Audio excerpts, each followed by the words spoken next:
राजा अरे हो मोहन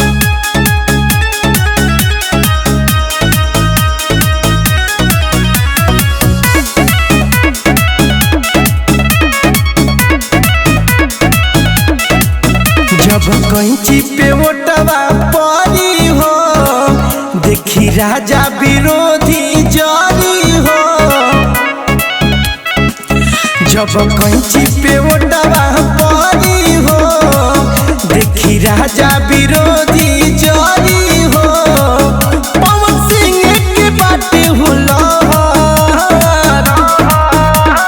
हमरा के देखा होता कनवो हर कैंची पे राजा जी मरी हो मोहन कैंची पे राजा जी मरी हो मोहन कैंची पे राजा जी मरी हो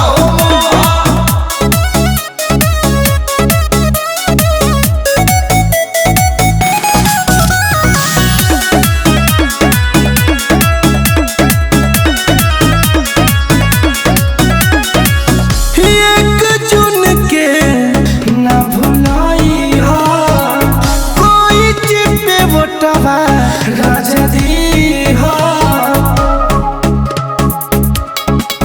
हवे दिलवा की सब कर चहेता हो।